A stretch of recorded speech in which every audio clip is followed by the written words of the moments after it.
Okay, so let's take a look at the verse section here in All Along The Watchtower. This entire song is pretty much built around 3 chords. All right, the chords that we used in the intro. We're going to play them in a little bit different way here for the verses. So we have the same chords pretty much. We have the C sharp minor, the B major, and the A.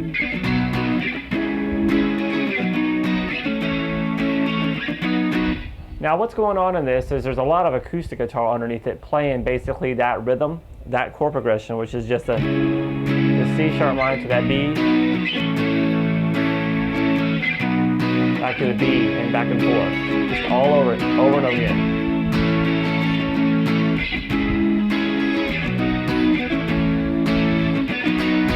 Okay, and over that, Jimi Hendrix is sitting there and he's playing a lot of fills and doing lots of little lead fills over it. So what we're going to do is we're going to kind of put them both together here in a little way so you can actually play it together.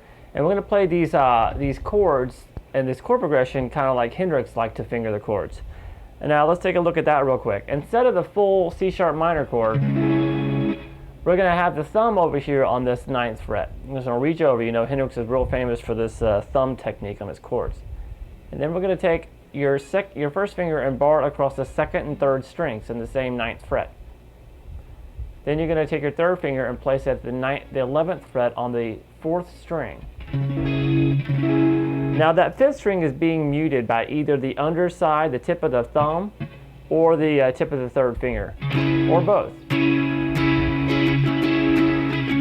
And that's how he'd like to play those bar chord shapes. Then he'd come down to the major and pretty much keep the same shape in your hand, but add the 2nd finger at the 8th fret there. So now it's just 7, 8, 9 on the 2nd, 3rd, and 4th strings. And you still got the thumb down here. And you're still muting that 5th string. And then down to the 5th fret, the same shape. And back up. So we got this.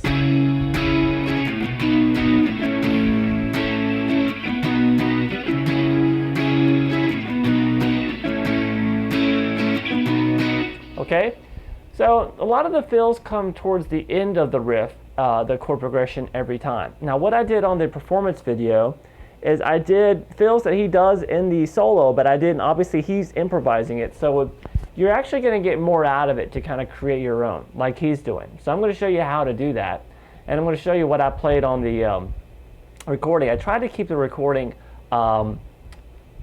you know, something that's you know, it's the same every time, so you can practice and you can play along with what I'm doing.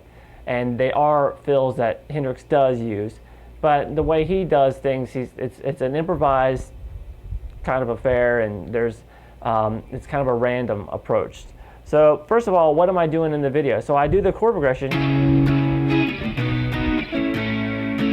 and then I do a slide to the 11 on the 5th string, and then come over to the 4th string and do hammer on 9, 11, and pull back off to 9. And then I go, so the whole with the chord progression. Then back through the chords again. And then I take the 9s, the 2 9s on the 2 middle strings, and slide them up to 11 and back down. Sometimes you can finger like this. I like to kind of finger it like this a lot because it can really put, you know, some vibrato into the notes. And it's just the 2 middle strings, the 9th fret, slide it up to 9 and back, slide it to 11 and back down to 9. All right, so that came at the end of the 2nd chord progression. Then we go back through the same chords again.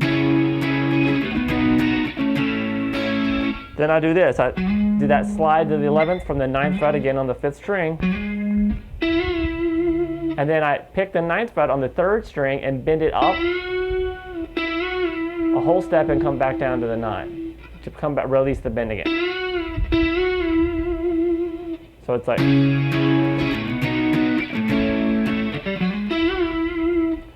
all right, and then the 4th time I play it, I just do the chords, so like bringing that back up to that B to start back over. So I'm doing those 4 chord progressions with those the fill, the first fill, the second fill, the third fill, and then the full chord progression on the 4th time through, and then I repeat that twice for each verse. So that gives you a flavor of kind of what he's doing. But what he's really doing, and what you should be doing when you're playing this on your own, is you're basing your licks out of this C sharp minor pentatonic scale. So let's go through that scale shape real quick. It's at the 9th fret on the 6th string, 9/12, then 9/11 on the next 3 strings. So on the 5th, 4th, and 3rd string, you're just playing 9/11 with your 1st and 3rd. And then back to 9 and 12 for the last 2 strings, the 2nd and the 1st. So we have, and then back down. All right, now what he does, you can notice that there's 9s across the board here. So you can take any 2 adjacent strings and do stuff like that, or he'll do hammer-ons and he'll combine it with those 2 notes. So he'll like play these 2 middle notes and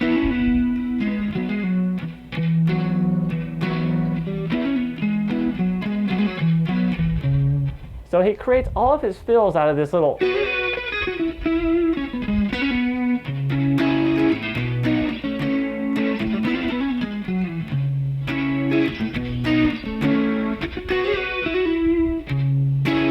So just do stuff like that. Just base it out of that basic C sharp minor pentatonic shape.